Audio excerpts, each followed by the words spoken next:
Despite living in a world where cell phones allow us to be connected all the time, we paradoxically feel more alone and devalued than ever. We seem to be calling out into a huge digital emptiness, yearning to be acknowledged and respected by the people we care about.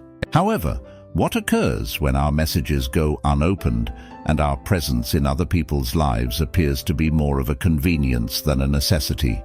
Marcus Aurelius's teachings on the ancient knowledge of Stoicism provide direction during these times of introspection. He serves as a reminder that our actual worth is internal. However, how can we actually use this age-old wisdom to our daily lives to make our relationships and interactions with others more valuable? This video will walk you through realistic, Stoic-aligned relationship-building techniques that don't include trickery or manipulation and instead resonate deeply and authentically. Recall that the people you associate with are a reflection of who you are. At its essence, the idea instructs us to be valuable rather than needy in order to become indispensable. Let's discuss how to incorporate the Stoic philosophy into our day-to-day activities to make meaningful, fulfilling, and profound connections. Developing a feeling of uniqueness in your presence is the first step towards becoming an expert at gaining priority in other people's life. Ever wonder why, on any given night, the moon seems more captivating when it isn't full? With us, it's the same. The first step in being more appreciated is to make yourself seem unique. It serves as a Stoic reminder that, in this busy world, time and attention are precious resources. Consider yourself the person that always says yes and is available to others whenever they ask. What kind of message is that sending? It shouts, "I'm always available," and that's what a convenience shop is, not what a treasure. Turn the script now. Be accessible but not always obvious, like a rare book in a library. Allow them to sense your absence. It's about actually appreciating your time, not about trying to be sly. Here, he nudged us towards internal valuation before seeking outward validation. Marcus Aurelius, a name synonymous with wisdom, alluded to this when he said, "You have power over your mind, not outside events. Realize this, and you will find strength." This technique requires a careful balance because its goal is to cultivate healthy self-respect rather than to be distant or chilly. When you answer every call right away, you become someone else's valet. Selective engagement, however, communicates the message, "I respect my time and so should you." This entails conscious involvement rather than disregarding others. It's about learning to say no without fear and using your yes to your advantage. Your time and presence should be given freely, not demanded. Accept this initial exercise and visualize yourself as a unique comet rather than just another light in the sky. You have limited time and attention, so make the most of it. You'll notice a change when you do. People will start to respect your presence more because it's a gift rather than a given. You start to become more valuable by starting to value oneself. Consider your time to be a precious resource. It's the one item that you can never have enough of. The second exercise on our path to increasing our value through Stoicism revolves around this. Refrain from being available all the time. Saying no just for the sake of saying no is not Stoicism. Rather, it is about matching your yes to your ideals. Think of every day as a canvas on which you have to paint a masterpiece representing your life with a finite amount of paint, or your time. Would you take the lead and paint where you think it's best, or would you let everyone else handle the brush? Saying no to requests can be a sign of extreme respect for your priorities and personal life. A wise Stoic would remind you that we create our own destiny. This is about respecting oneself, not about being self-centered. Others will respect your time when you do. They'll realize that you don't say yes to requests lightly, and that when you do, it shows genuine respect and commitment. This is a balanced practice. Setting limits is more important than erecting walls. Consider these limits as the banks of a river. They direct the flow of your time and energy toward the things that are actually important. You can educate others to cherish the times they spend with you by choosing not to be available all the time. You become valued and sought for, much like a rare book in a library. It becomes a gift, not an expectation, that you are here.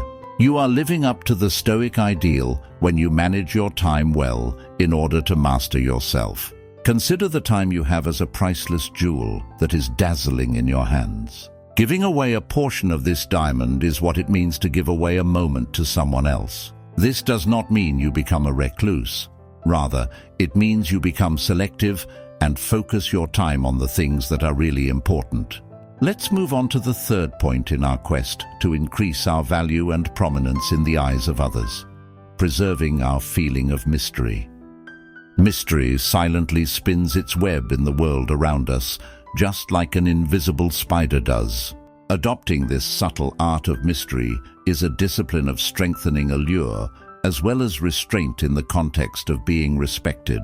The secrets to this mysterious technique can be found in Stoicism, a philosophy with origins in ancient wisdom. It's about knowing when to step into the light, not about hiding in the shadows. To start, picture your life as a book whose chapters open at a speed that draws the reader in. Tell your tale, yet with just enough detail to pique interest. Consider showing someone a map that shows potential hidden gems, but not the routes to reach them. This starts a journey of self-discovery, where every encounter reveals more nuance and complexity to your identity by peeling back a layer. By practicing selective sharing, we can make room for people to linger, ponder, and appreciate the tale of our life as it is being told. We learn the strength of our inner compass from Stoicism. Wisdom such as this: he who reigns within himself and rules his passions, desires, and fears is more than a king, is whispered through time. It is not about erecting walls around your essence, but rather about selecting the gateways that allow others to enter. You create a space where your presence is rare and valuable by controlling the flow of your own disclosures. It's a dance between the known and the unknown, where every move is purposeful rather than haphazard. Remember, mystery is a tactic for maintaining self-respect, not a means of exploitation. It's important to recognize your value and avoid giving it away to people who might not understand how deep it is. Selecting what to divulge reveals something about your sense of value in a world that demands transparency and overexposure. This method not only increases your value in the eyes of others, but it also increases your value in yourself. Ultimately, the deepest enigma you can preserve is the extent of your existence beyond appearances. Imagine yourself at a fork in the road, with one route going to independent, solitary living and the other to collaborative development. Allowing others to invest in you is the fourth discipline that develops from this in our Stoic path to become more valued. It's a nuanced skill, based more on the mutual enrichment of lives than on self-importance. Seneca, with her ageless wisdom, alluded to this, saying that she enjoyed being picked for enlightening assignments. You're not showing weakness when you ask for help or guidance from others. Rather, you're inviting a common strength. This is not about building barriers, but rather about building bridges. Now let's explore further. It involves more than just taking assistance. It's about creating an environment where people are valued and encouraged to contribute. Imagine it as a garden where you are the gardener and others are invited to plant seeds of love, support, and wisdom. They contribute to the growth of your garden with every seed they sow, and when their efforts bear fruit, they are rewarded with happiness and fulfillment. Respect and closer ties are fostered by this reciprocal development. It's about establishing a mutually beneficial cycle of giving and getting. Your candor attracts like-minded individuals that respect sincere relationships and mutual development. Let's ground this practice in the everyday experiences we have. It's in the small things like accepting a co-worker's assistance with a project, taking a friend's counsel, or just keeping an open mind to other viewpoints. Every act of transparency is a step toward a life that is more meaningful and connected. You are more than simply a lone person navigating life. You are a thread in a bigger picture that is connected by mutual support and shared experiences. As a contemporary Stoic, accept this dependency with humility and appreciation. and see how the world welcomes you back. It is important to keep in mind that, as Marcus Aurelius once said, "What is good for the hive is good for the bee."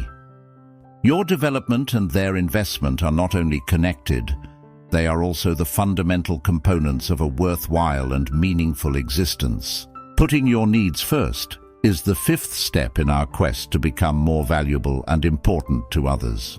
Let's move on to this stage now. Setting your needs first is not selfish. Rather, it is imperative. Envision being aboard an aircraft when the oxygen masks malfunction. You're supposed to put yours on before assisting others. Am I correct? That's a life principle, not simply for flying.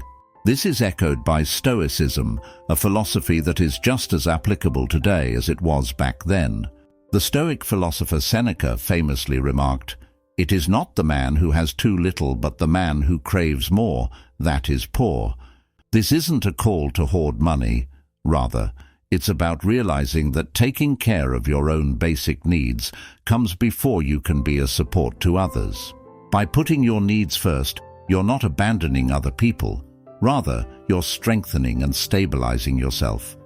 If your life were a garden, how could you expect to share its beauty and shade with others if you don't first water and take care of your plants? Your requirements are your garden's water and sunlight, whether they be for relaxation, personal development, or emotional sustenance. You can make sure you have the stamina, endurance, and resources to be there and helpful to those around you by taking care of yourself. The goal here is to strike a balance so that your well-being is not continuously compromised, not to isolate oneself. Taking action on your priorities entails more than simply acknowledgement. It's not always easy to say no, but it's the path that leads to true respect and self-worth.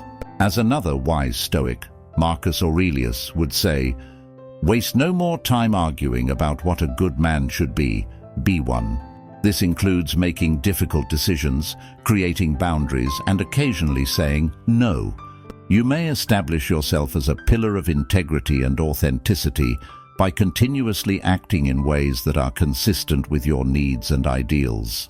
People are drawn to people who are confident and grounded by nature. Start now and observe how the world starts to regard you in profoundly new ways as you put your needs first. We have reached the sixth and most important takeaway from this video. Don't let other people rule your life. When navigating the maze of life, we frequently lose sight of our inner compass and turn on others to guide us. Reclaiming our narrative is something that Stoicism, a philosophy of profound empowerment rather than icy apathy, offers us. Refusing to place others at the center of our lives is a practice that leads to genuine self-worth rather than a lesson in isolation. Imagine that you are the captain of a ship on the great ocean that is life. The wheel is still firmly in your hands, even though other ships may sail alongside you or even try to direct you. Seneca once said, "We suffer more often in imagination than in reality." By not putting our value in the hands of other people, we might avoid unreal storms. This Stoic idea is echoed in Seneca's remarks. Make choices, establish objectives, and respect other people's viewpoints with the resoluteness of a seafaring captain. Now think of your time and energy as your most valuable assets. Would you throw it out carelessly? The wise use of this cash is to avoid making other people your primary focus in life. Take part in connections and pursuits that uplift your spirit and are consistent with your principles. Quality matters more than quantity. Your time is a gift. Give it to people who value your true self rather than to others who want you to conform to their expectations. Adopt the skill of paying attention to just certain things. Learn to keep your attention on the things that really count in a world full of opinions and judgments. Your path, your growth, and your peace. This isn't about ignoring the outside world. Rather, it's about refusing to allow it determine how valuable you are. The more time and energy you devote to developing your hobbies and skills, the less time you'll spend looking for approval from other people. Recall that you are the one carving your life's monument. Chisel away purposefully, paying attention to your inner guidance and vision. By following these tenets of Stoicism, you develop a deep regard and love for yourself, in addition to increasing your worth to other people. This path is about discovering your own rhythm in the life symphony, not about ignoring other people. You might be surprised to learn the last piece of advice in this video. Quit starting conversations. Changing your emphasis from speaking to listening could be the breakthrough you've been looking for. This discipline, which has its roots in Stoic philosophy, promotes refraining from striking up discussions. Consider the discipline of listening and the power of stillness. It's important to give individuals the freedom to express themselves, as well as to remain silent. This change has the power to change both how you and they relate to each other. Similar to Epictetus, Stoic wisdom emphasizes the harmony between our mouth and hearing. He discreetly said, "We have 2 ears and 1 mouth so that we can listen twice as much as we speak." This proverb serves as a poignant lesson in an age where communication is a luxury. You give others space to speak by not always being the first to do so. You can do more than just respond in this space. You can also absorb, comprehend, and reflect. It's about accepting the wisdom of listening and the strength of quiet. Now consider the most recent instance in which you felt fully heard. How did you feel about it? Respected, comprehended, perhaps even significant? When you let them start the conversation, you are giving them a gift. It's a subdued but effective method to express respect and interest in their opinions. By acknowledging their thoughts and feelings, you're establishing more significant and profound relationships with them than simply listening to what they have to say. Being the one to listen makes you stand out in the fast-paced world of today, where everyone is quick to speak. It demonstrates traits that are uncommon and highly prized: maturity, patience, and a sincere interest in other people. This is not to say that you should never voice your opinions. Rather, it is about knowing when to do so. When you do talk, the understanding and consideration in your words gives them greater weight. To begin practicing this, watch how you connect with others. Recognize your desire to dive in, but resist it. Rather, pay attention to what the other person is saying. Show interest, make inquiries, and allow the discussion to unfold organically. It's about intentionally being present, not about being docile. This practice will improve your relationships over time, and it will also deepen your understanding of other people and the world in general. Recall that wisdom frequently speaks loudest in the quietest moments. Today, we've looked at 7 Stoic practices that can change one's life and help one become more respected and cherished.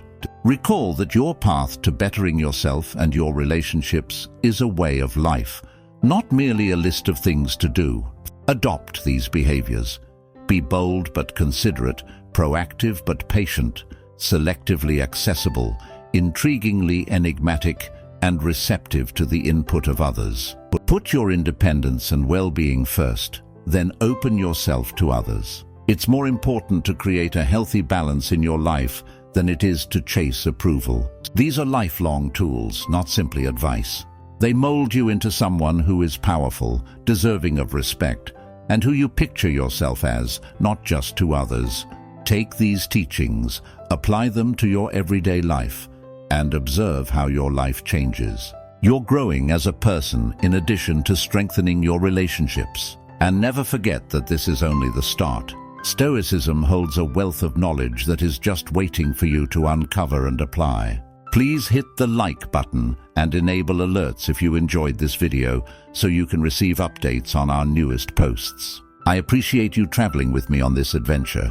Join our Stoic community and subscribe to receive more insights.